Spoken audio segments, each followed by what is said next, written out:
Gimana caranya biar memang joget bumbung itu tidak dikenal erotis saja, tapi mengembalikan lagi marwah joget bumbung yang seperti dahulu gitu.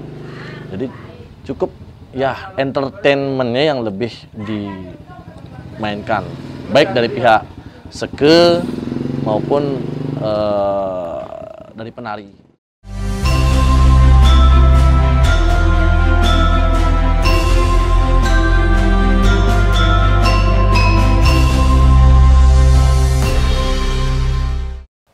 Om Swastiastu, selamat malam. Jadi perkenalkan, nama saya Inyoman Karisma Ditya Hartana.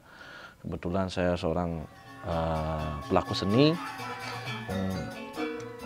Untuk menjaga, melestarikan dari joget bumbung ini, ya satu dengan entertainment yang bagus, itu dulu yang pertama. Terus sebenarnya pandangan cara berpikirnya lebih ke bagaimana caranya agar penonton itu tertarik. Jadi kita pakai cara pandang penonton dulu. Gimana caranya biar memang joget bumbung itu tidak dikenal erotis saja, tapi mengembalikan lagi marwah joget bumbung yang seperti dahulu. Jadi cukup ya entertainmentnya yang lebih dimainkan, baik dari pihak seke maupun dari penari.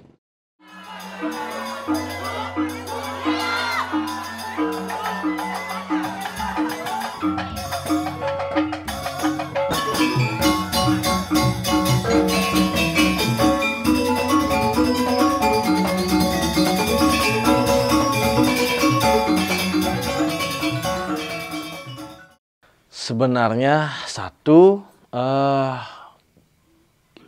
kita ini semua tidak berbeda pandangan dulu. Kita satu rasa memang, dan memang per orang dari seke ini memang harus secara memang sepakat sekali, harus memang benar-benar sesuai dengan apa yang kita inginkan. Satu tujuan, tidak adalah ini pemikirannya, tambahin misalnya kendang Sunda gitu. Ini tambahin ini, pokoknya enggak gitu. Kebetulan kami karena memang satu desa dan memang cara berpikirnya juga sama, jadi chemistry-nya dapat lah gitu. Itu kalau kayak tadi itu biasanya kami pentas itulah. Itu gini aja sih, spontanitas aja. Mungkin dari tatapan mata bisa, oh ini saatnya berdiri, ini saatnya kita untuk heboh lagi gitu. Karena melihat juga keadaan situasi penonton, ya kalau agak terlalu sepi, mungkin aja itu ada satu orang pemancing dari tatapan aja gitu. Gitu. Kalau bicara tentang pakem di zaman sekarang, mungkin agak terlalu terlalu ketat, karena banyak penari joget bumbung itu yang bukan penari juga, gitu. Yang bukan penari jadi penari joget bumbung. Mungkin saja pengibing cewek. Nah, pengibing cewek kan bisa, cewek itu kan kadang pasti dia tuh identik bisa nari gitu. Nah, kebetulan pengibing kemungkinan jadi penari joget gitu. Nah, kalau masalah pakem itu sendiri, kalau menurut saya pribadi cukup secara seni pertunjukan itu ya etikanya dijaga, etika, estetika, dan logikanya gitu.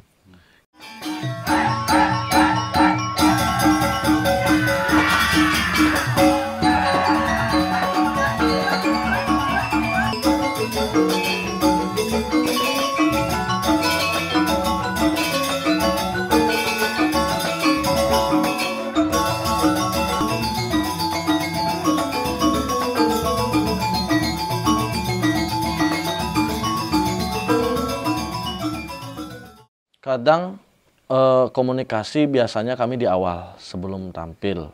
Misalnya kan saya sering ngibing, kemungkinan penonton itu mintanya mendadak kayak tadi. Mendadak, otomatis saya pasti harus siap-siap. Dan penari joget pun akan mencari celah gimana caranya biar saya dapat ngibing gitu. Nah, kemudian antara seke juga dengan penari joget itu bisa dari segi struktur tarinya itu. Karena di joget bumbung kan ada struktur tarinya, pengawit, pepeson joget, kemudian ada pelayonan joget, kemudian ada di sekarang ada tambahannya yaitu jaipongan, kemudian ada di penjogedan seperti itu. Jadi itu sudah alur yang struktur tari jogetnya yang udah matang gitu. Sehingga kalau misalnya kayak tadi pentas saya diminta untuk mapang. Itu udah struktur yang terakhir tuh. Mengembalikan tuh lama lagi. Mencari selahnya tuh. Jadi kadang yang awam ya itu nggak tahu dia, nggak mau tahu biasanya. Orang awam tuh yang nggak ngerti struktur joget tuh. Ngapang gitu misalnya. Nggak bisa nih. Susah. Dari seke itu keberatan sekali. Mencari ke sana terus kembali ke penutup lagi nggak bisa, kecuali di pertengahan inilah. Itu di gening terakhir tuh di penjogedan itu harusnya sudah selesai, nggak boleh ada yang ngibing gitu. Kami di Desa Naga Sepaha punya sebuah seke joget bumbung yaitu bernama Wahyu Langun, dan Wahyu Langun ini sebenarnya sudah berdiri tahun 2014 2013 ya, 2013 berdirinya. Tapi karena media waktu itu tidak terlalu, jadi memang penarinya juga minim, belum selengkap sekarang juga instrumennya. Kemudian ya lambat laun setelah Covid bangkit lagi, tambah lagi instrumen, semakin banyak job gitu loh. Jadi ya bisa melengkapi sampai sekarang ini bertahan gitu. Dan pemikiran-pemikiran baru untuk mencari ya namanya materi gending lah, materi lagu-lagu lawas tari joget bumbung itu juga selalu ada gitu. Itu yang menjadi ciri khas kami.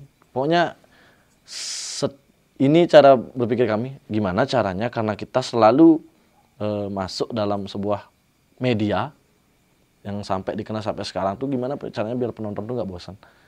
Dalam 1 bulan harus siap jaipongan baru mungkin, pelayanan baru mungkin gitu.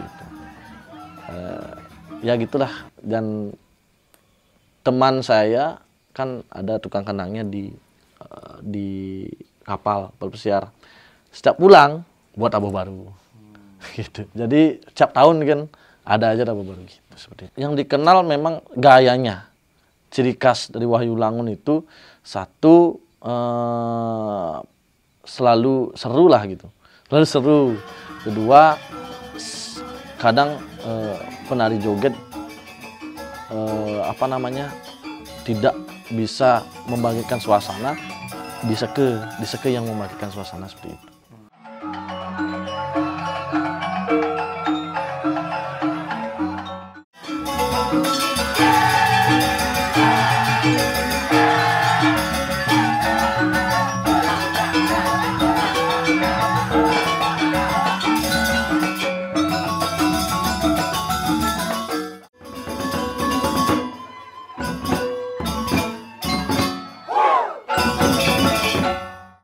Harapan kami di Wahyu Langun itu adalah mari kita jaga tradisi budaya kita, khususnya joget bumbung.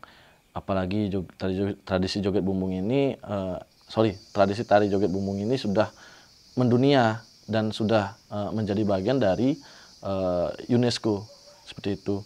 Dan inilah yang perlu kita jaga adalah etika, estetika, dan logikanya juga seperti itu. Dan untuk daerah-daerah yang lain yang mungkin pernah menghubungi atau kontak langsung dengan Wahyu Langun yang kemudian kami menolak, itu mohon maaf sekali. karena mungkin beberapa ada yang apa namanya ya, sebuah kendala yang sangat besar. Kemudian terkait juga dengan jarak juga, misalnya yang di Kalimantan atau di Lampung lah gitu misalnya, kan kami perlu dana juga yang besar ke sana kalau dengan seke ya, kalau dengan seke. Kemudian satu juga kami juga semua karena bekerja, kecuali pakai di hari libur semester, siswa-siswa tuh ya kemungkinan pasti bisa gitu. Mencari kesepakatan seke, tidak seenaknya menerima job gitu. Jadi mencari kesepakatan seke bisa atau tidak. Jadi kalau bisa selamat menyaksikan, tapi kalau tidak bisa mungkin di lain kesempatan kami akan menghibur ke sana seperti itu.